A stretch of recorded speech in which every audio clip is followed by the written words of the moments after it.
आप ही का इस पर चाहूंगी। देखिए, ऐसा है, श्री राहुल गांधी जी ने जिस तरह से ओबीसी के मुद्दे को उठाया और उन्होंने कहा कि हम देश में आर्थिक सर्वे करेंगे, देश का एक्सरे करेंगे, उसमें कास्ट सेंसस करेंगे, आर्थिक सर्वे करेंगे और पिछड़े लोगों को, पिछड़ी जाति के लोगों को उनकी संख्या के आधार पे आरक्षण देंगे और उनको आर्थिक रूप से मजबूत करने के लिए क्रांतिकारी कदम उठाएंगे।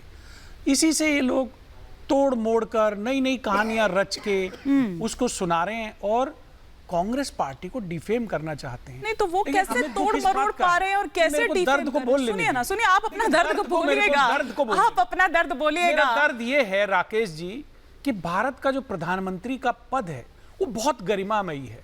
उस पर राजीव गांधी जैसे शहीद, इंदिरा जी जैसे शहीद, जिन्होंने अपना जीवन भारत के लिए कुर्बान कर दिया, ऐसे लोग रहे हैं। हम आलोचना नहीं करना चाहते प्रधानमंत्री की, हम मजबूरी में करते हैं, हमें दुख होता है क्योंकि हमारे प्रधानमंत्री जी झूठ बोलते हैं। राकेश त्रिपाठी जी, हम कहां जा रहे हैं? 24 के चुनाव की लड़ाई अब मंगल सूत्र पर आ गई है। क्या आधार है, किस आधार पर आप लोग ये कह रहे हैं?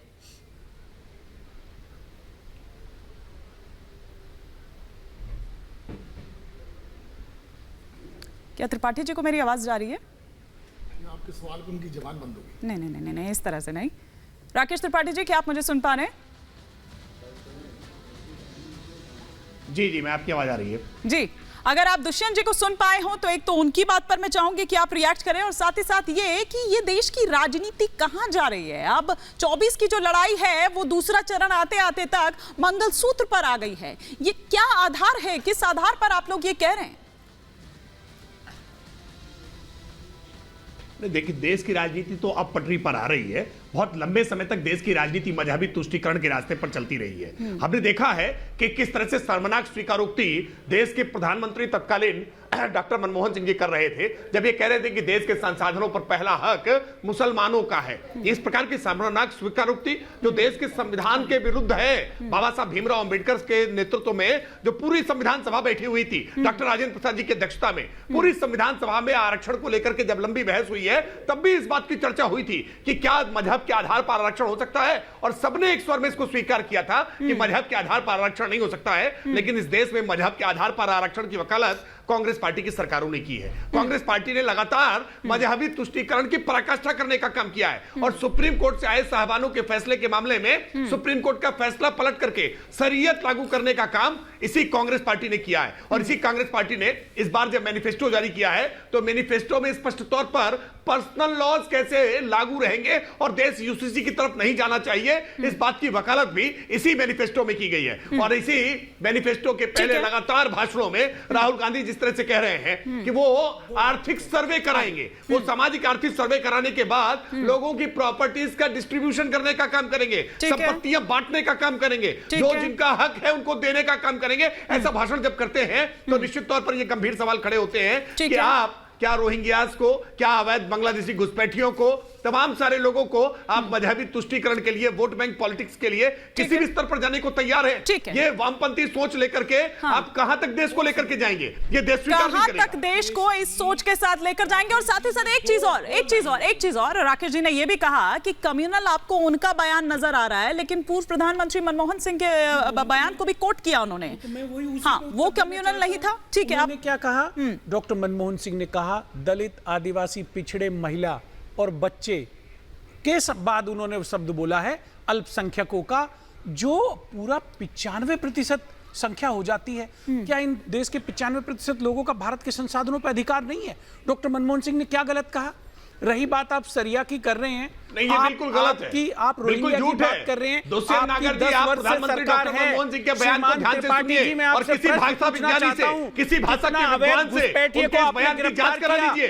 उनके बयान में कहां पे कॉमा है, कहां पर फुल स्टॉप है, कितने अवैध घुसपैठिए को बर्मा भेजा आपने, कितने रोहिंग्या को भेजा? ये बयान आपने सुना नहीं है क्या? डॉक्टर मनमोहन सिंह का बयान क्या कह रहा है? लोगों में कितना माहौल बढ़ाने की कोशिश करेंगे। ये आपसे माफी मांगने से भी आपके पाप धुलने वाले नहीं है। और बात केवल बयान की नहीं है, आपने एक्शन किए। कांग्रेस पार्टी का एक पहले भी ये हिसाब किताब मांगा था क्या? कांग्रेस का हर एक्शन है। यूएस में, यूके में हमारे सनातन धर्म को मानने वाले लोग रह रहे हैं। आप भी देखा आपने, खाड़ी में मंदिर बना है, तब तो सबको बहुत अच्छा है। अच्छा सुनिए ना, ये 10 साल संविधान सुनिए ना, अल्पसंख्यक को संरक्षण 10 साल का हिसाब किताब आप मांग रहे हैं, बिल्कुल मांगिए, बिल्कुल मांगिए, लेकिन 10 साल पहले का भी हिसाब किताब कभी मांगा गया है? कभी उस पर भी तो आइए ना, कभी उस पर भी तो आइए। हिसाब लेंगे। हाँ, बिल्कुल लीजिए, बिल्कुल लीजिए, लेकिन तब क्या कहा गया था उस पर भी तो आइए। लेकिन तब क्या कहा गया था उस पर भी तो आइए ममता जी। जी हिमानी जी बहुत बहुत धन्यवाद। एक चीज ना मैं बहुत सरलता से समझा देना चाहती हूं। जो बोला है राहुल गांधी ने ये वेल्थ सर्वे के नाम पर, वो उन्होंने ये बोला है कि भाई अगर हमारी सरकार बन जाती है, जो असंभव है, तो हम वेल्थ सर्वे करवाएंगे और उसके बाद मुस्लिम अल्पसंख्यकों को जो भी वेल्थ यहां से बाकी जिनके पास ज्यादा है निकलेगी उसको बांटेंगे। पता है क्या कहने का मतलब है? कि भाई हम तुम्हारे घरों में आके चेकिंग करेंगे, तुम्हारी वेल्थ देखेंगे, तुम्हारे पास कितना धन संपत्ति है वो देखेंगे।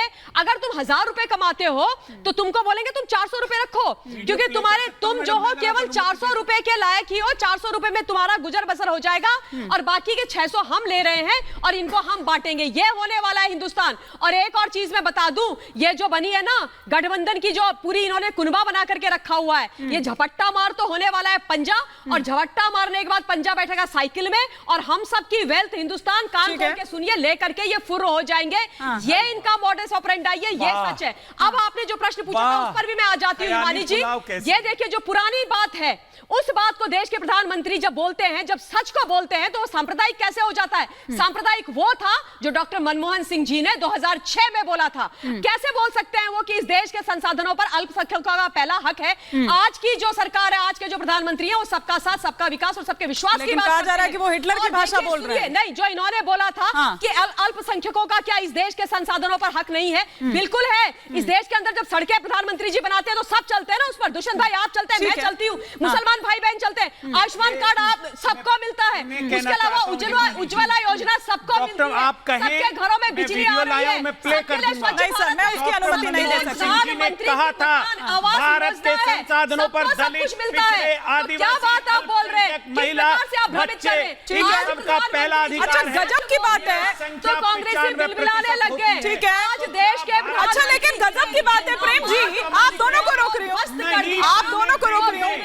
दुष्यंत जी, ममता जी, आप दोनों को रोक रही हो। ममता जी और दुष्यंत जी, आप दोनों को रोक रही हो। अरे भाई ऐसे कैसे चलेगा, ऐसे कैसे चलेगा? एक सेकंड। अच्छा गजब की बात ये है, नहीं, मैं आप दोनों को रोक रही हूँ प्रेम जी, लेकिन गजब की बात है कि जिस सर्वे को या जिस वेल्थ रीडिस्ट्रीब्यूशन की बात जो राहुल जी कर रहे हैं, मतलब समझ नहीं आ रहा है कि राहुल जी नहीं समझा पा रहे अपनी बात को, लेकिन मोदी जी समझा रहे हैं, या फिर ममता जी समझा दे रही हैं, लेकिन राहुल जी नहीं समझा पा रहे हैं। मौका ही नहीं देते हमको राहुल जी। हाँ प्रेम जी, चलिए प्रेम जी से समझ लेते हैं। देखिए हिमानी जी की डिबेट में ले आइए, चीजों को यहाँ से देखिए हिमानी जी, दिखाओ, मैं थोड़ा सा अटेंशन चाहता हूँ अपने पैनलिस्ट लोगों का, कि यहाँ से देखिए कि जब से पहला चरण का चुनाव हुआ है 400 पार का तो नारा ही मुंह से निकलना बंद हो गया है। अब 400 पार अगर निकल रहा होता तो ये नया नैरेटिव ही नहीं आता। भाई राहुल गांधी आप ही के हिसाब से आपको 400 सीटें आ रही हैं, तो न राधा को 9 मन तेल होगा, न राधा नाचेगी। काहे के लिए राहुल गांधी को तो मिलेगा ही नहीं, सीट ही नहीं मिल रही है, तो फिर काहे का डर है कि ये हो जाएगा वो हो जाएगा? इसका मतलब है कि आपको, लेकिन ये बात तो पहले भी, जब तक 102 सीटों पर जिन बोलने नहीं, आप बोलिए, आप ही से सवाल है कि जिन 102 सीटों की आप बात कर रहे हैं या पहले चरण की बात कर रहे हैं, तो उससे पहले भी प्रधानमंत्री नरेंद्र मोदी तो इस बात को कहते रहे। ऐसा नहीं है कि इसके बाद ही कहा है, उससे पहले भी कहा है उन्होंने। इससे पहले इस तरीके से इन्होंने नहीं कहा था कि जो सबसे ज्यादा बच्चा पैदा करने वाले लोगों को दे देंगे, जो घुसपैठिए को दे देंगे। अब क्या प्रधानमंत्री जी क्या मूर्ख हैं? ये गलत है, ये गलत है, नहीं बोलने दूंगी, नहीं बोलने दूंगी। आपने प्रधानमंत्री जी के बारे में ऐसा शब्द कैसे बोल दिया? मेरे प्रधानमंत्री, भारतवर्ष के सम्मानित, सबसे चर्चित, सम्मानित प्रधानमंत्री के बारे में नहीं, बिल्कुल कैसे बोल दिया? हिमानी जी ये गलत है। मैं कह रही हूँ, मैं कह रही हूँ, नहीं बोल सकते ये इस तरह। एक बार लेकिन क्या शब्दावली है ये? क्या शब्दावली है ये? ठीक है ममता जी, क्या शब्दावली है ये? नहीं शब्दावली है, आपको अपनी शब्दावली और अपनी भाषा की गरिमा का पड़ेगा।